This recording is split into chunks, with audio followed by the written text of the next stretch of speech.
زیادہ عبادت کی توفیق دیتے ہیں۔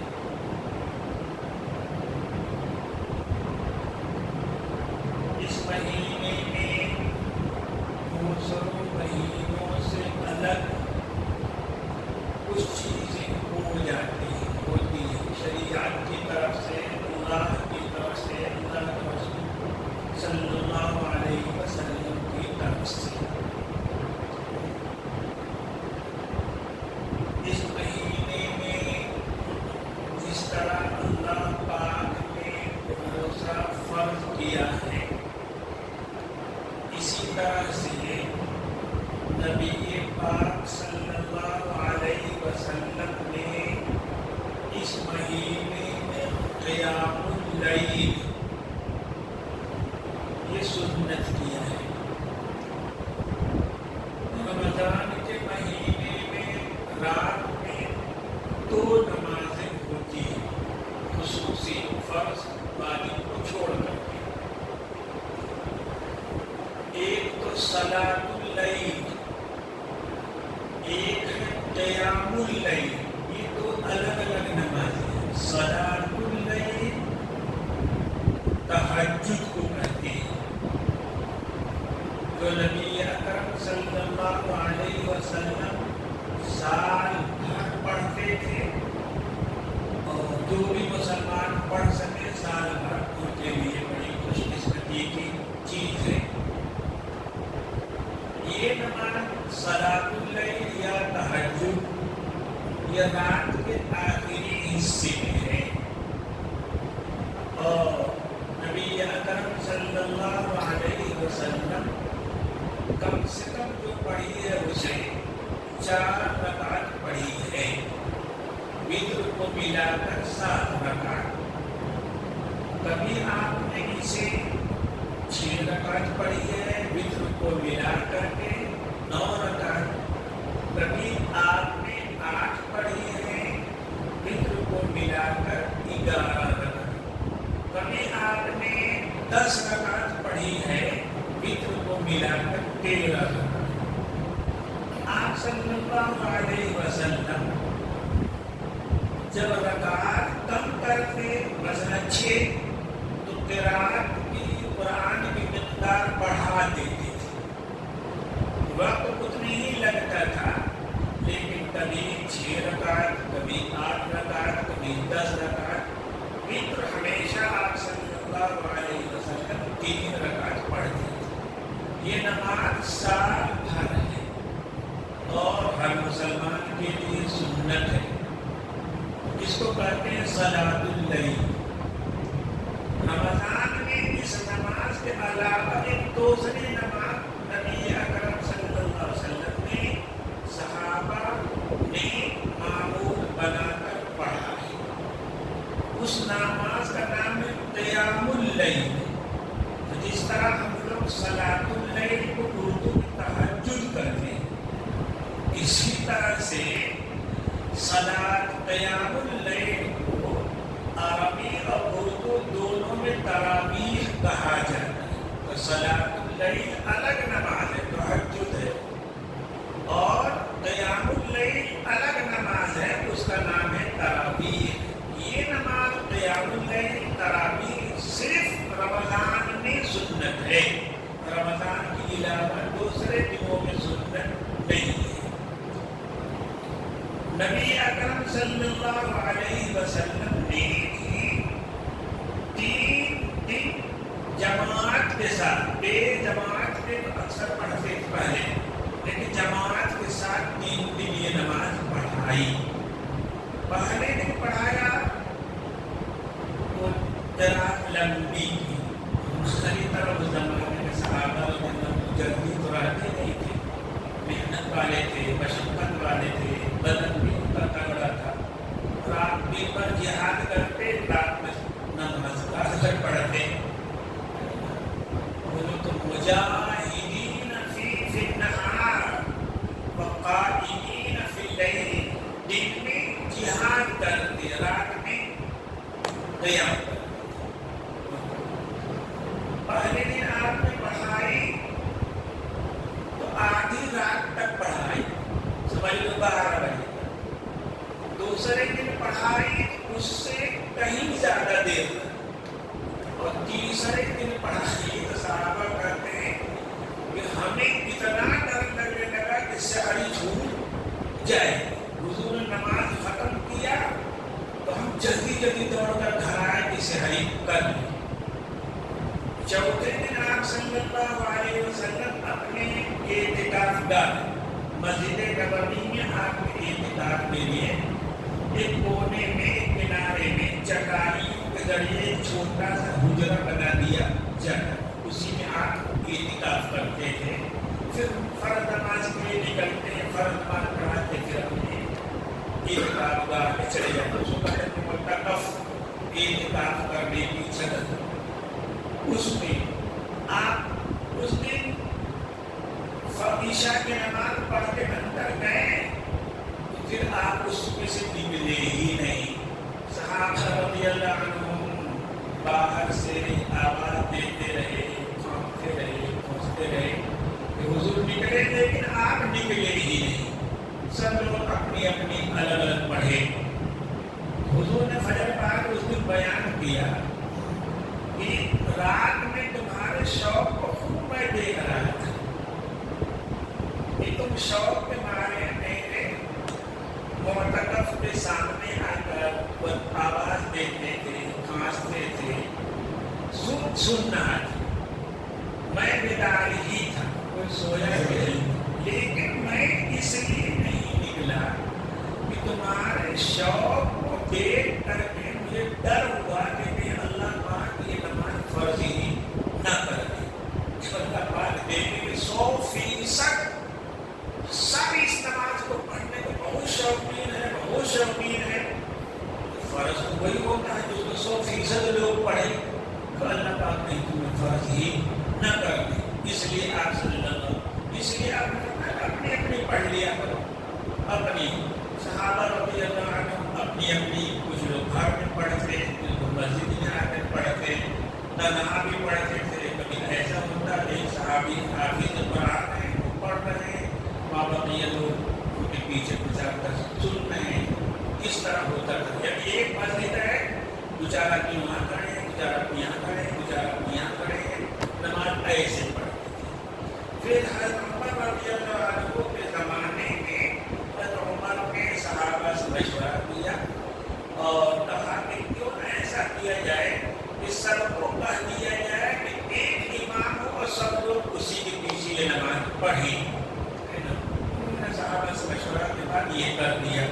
اس طرح ایک امام کے پیچھے، یعنی مسجد میں چھوٹی چھوٹی 10 جماعتیں نہ ہوں، بلکہ ایک ہی امام کے پیچھے سارے لوگ پڑھیں. یہ چیز حضرت عمر رضی اللہ عنہ کے زمانے میں ہوئی. سارے صحابہ نے اسے پسند کیا. بعض روایتوں سے معلوم ہوتا ہے کہ ابی بن کعب اور تمیم داری 8 رکعت پڑھے، لیکن اکثر و بیشتر روایتوں سے معلوم ہوتا ہے کہ نہیں، وہ لوگ 20 رکعت پڑھتے تھے. 3 رکعت بھی 23 رکعت پڑھتے تھے. چاروں ائمہ نے اسی کو لیا ہے اور سب لوگوں نے کہا کہ تراویح کی نماز کم سے کم 20 رکعت، کم سے کم 20 رکعت. اس لیے سنت مؤکدہ ہے ہر مرد و عورت میں 20 رکعت تراویح پڑھنا سنت مؤکدہ ہے. جو نہیں پڑھے گا سنت کو چھوڑنے والا کہا جائے گا. اور یہ کہنا کہ حضرت عمر کی بدعت ہے، یہ گستاخی کی بات ہے، بے دینی کی بات ہے. نبی اکرم صلی اللہ علیہ وسلم نے فرمایا علیکم سنتی، علیکم بسنتی و سنت الخلفاء الراشدین، کہ تم لوگ میرے سنت طریقوں کو بھی مضبوطی سے پکڑو، صحابہ اور خلفاء راشدین کے طریقے کو بھی مضبوطی سے پکڑو. صحابہ اور خلفاء راشدین کا طریقہ وہ رسول اللہ صلی اللہ علیہ وسلم کا طریقہ ہے. دین کے بارے میں وہ نئی چیزوں پہ بڑھنے والے نہیں تھے. اس لیے چاروں ائمہ کہتے ہیں کہ 20 تراویح کی رکعت 20 ہی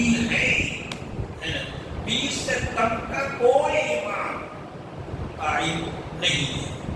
اس لیے مرد و عورت سب کے لیے تراویح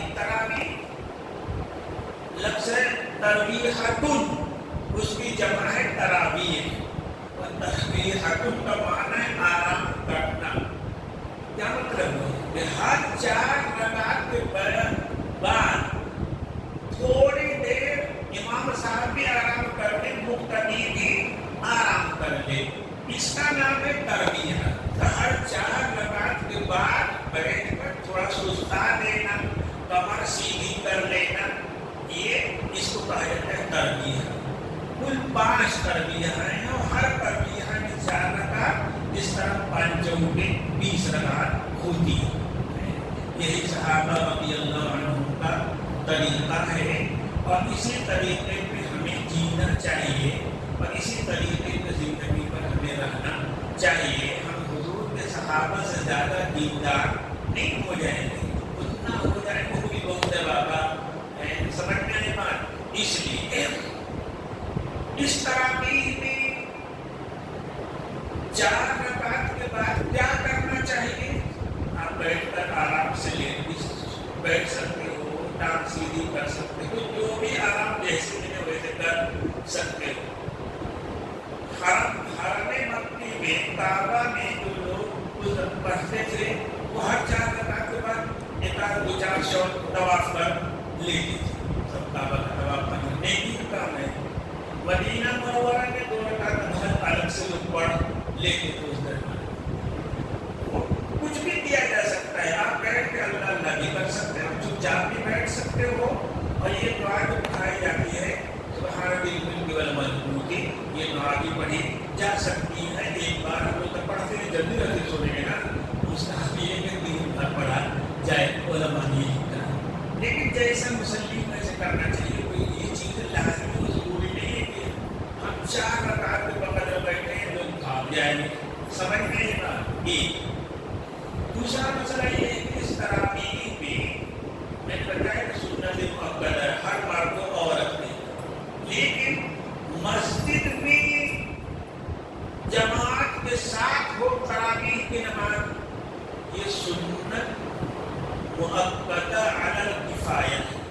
یعنی کہ کچھ لوگ اگر جماعت سے پڑھ لیتے ہیں مسجد میں، باقی لوگ اپنے گھروں میں جماعت سے پڑھ لیتے ہیں تو بھی سنت ادا ہو جائے گی. جو گھروں میں پڑھنے والے کو سنت چھوڑنے کا گناہ نہیں ہوگا. سنت کا ثواب انہیں لوگوں کو ملے گا جو لوگوں نے پڑھا مسجد میں. سمجھ میں تو نفس تراویح 20 رکعت یہ تو سنت مؤکدہ ہے.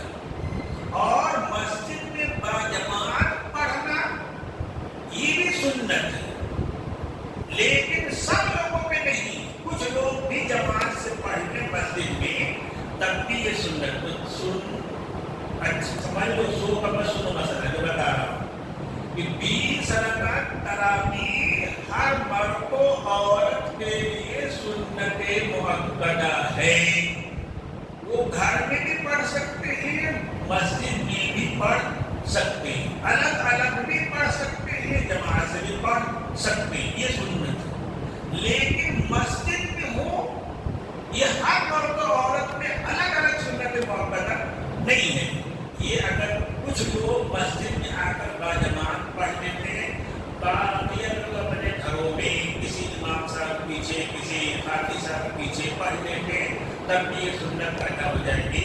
گھر میں پڑھنے والے گنہگار نہیں ہوں گے، سنت چھوڑنے والے کہے نہیں ہے. تو 2 چیزیں الگ الگ ہیں. ایک تیسری بات، پورے رمضان میں ایک قرآن مکمل پڑھنا، ایک قرآن ختم کرنا، یہ سنت ہے. یہ سنت ہے. کم سے کم ایک بار پورا قرآن یا خود پڑھنا یا تو سننا، یہ سنت ہے.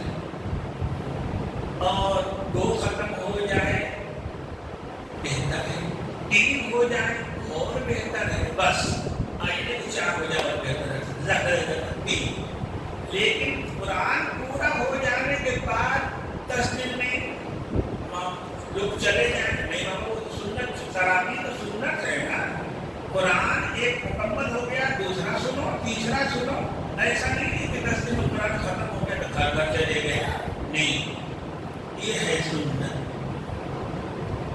ایسا ہونا چاہیے کہ جہاں دیکھو قرآن بہت بڑا ہے اور کوئی کتنا بڑا اچھا حافظ ہو قاری ہو بھول چوک ہوتی رہتی ہے، ہر انسان سے بھول چوک ہوتی رہتی ہے. جو بہت بڑا بہت بڑھیا حافظ ہے ایسا نہیں کہ اس سے بھول چوک نہ ہو، اس سے ہوتی ہے. اس لیے اب بھول چوک ہوگی تو کیا ہوگا؟ ایک جانے میں بھی ہو سکتی ہے، انجانے ہی میں ہوتی ہے. انجانے میں ہوتی ہے تو کبھی بھی پڑھنے والے کو پتہ چل جاتا ہے مجھ سے غلطی ہو گئی. انجانے میں جب ہوگی تو کبھی کبھی پڑھنے والے کو پتہ چلے گا یہ لفظ مجھ سے کیا ہو گیا، چھوٹ گیا، یا کس لفظ کی جگہ یہ لفظ میں نے پڑھ دیا، پتہ چل جاتا ہے کبھی تو امام صاحب کو چاہیے کہ اس آیت کو دوسری رکعت میں یا دوسرے نماز کا جب نیت پڑھتے تو اسے دوہرا دیں صحیح، تاکہ لوگ پورا قرآن سنیں. ہم نے جو پڑھنا تھا قرآن میں تھا وہ نہیں پڑھا، رزق ربی خیر و ابقا پڑھ دیا، رزق ربی من یخشا اس طرح بھی کر دیا. تو قرآن من یخشا ہے نہیں، وہ پڑھا تو قرآن تو پڑھا نہیں، قرآن تو سنا نہیں.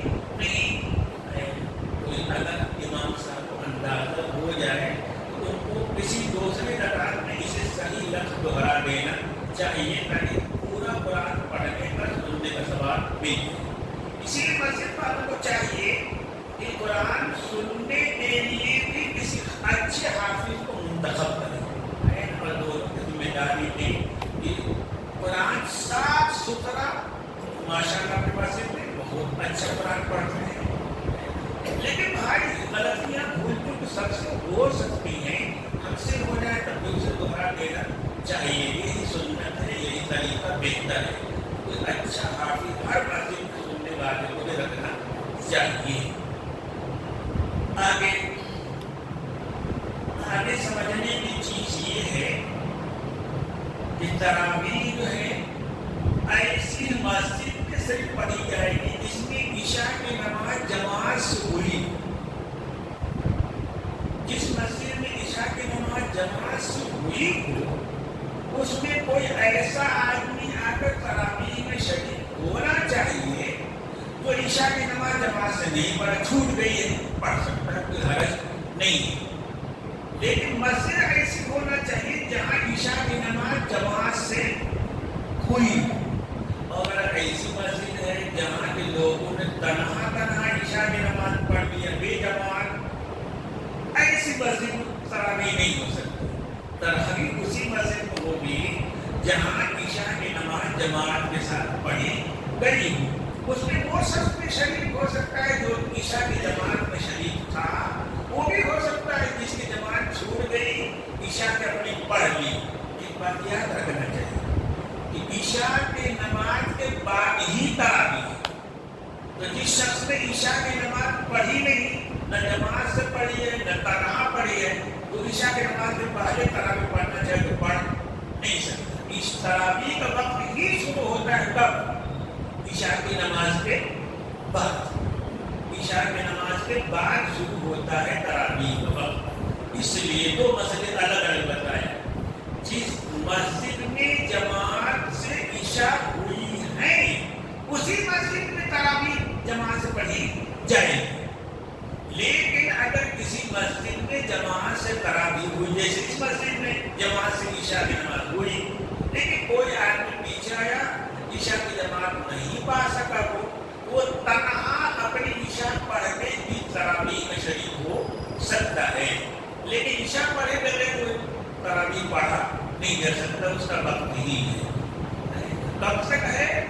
جب تک سحری کا وقت ختم نہ ہو جائے تب تک تراویح کا وقت ہے.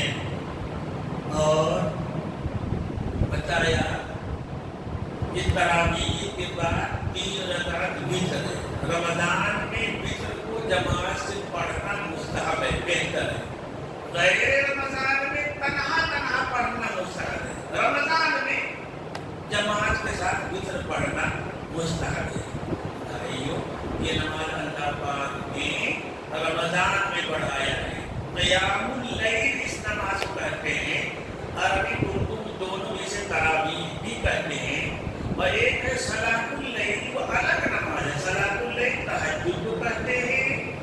جو 6 سے لے کر کے بلکہ 4 سے لے کر کے 12 تک ہے، اس سے زیادہ کرنا چاہے تو زیادہ بھی کر سکتا ہے۔ اور دوسری نماز قیام اللیل، اس نماز کو ہم تراویح کہتے ہیں۔ تراویح کی 20 رکعت صحابہ سے لے کر کے اب تک پوری امت میں لائی ہے۔ بدبختی ہے ہم والوں کی، انہوں نے بے دینی کی وجہ سے اسے 1400 سال کی سنت کو چھوڑ دیا۔ اس کو اچھا کام نہیں کہا جائے گا۔ اللہ ہم سب کو اللہ اور رسول کے حکم پہ چلنے کی توفیق دے، اپنے نفس کا دخل کیے بغیر ہر شریعت کی حکم کو پورے دل و جان سے مان لینے کی ہمیں توفیق دے۔ اللہ صلی اللہ علیہ وسلم۔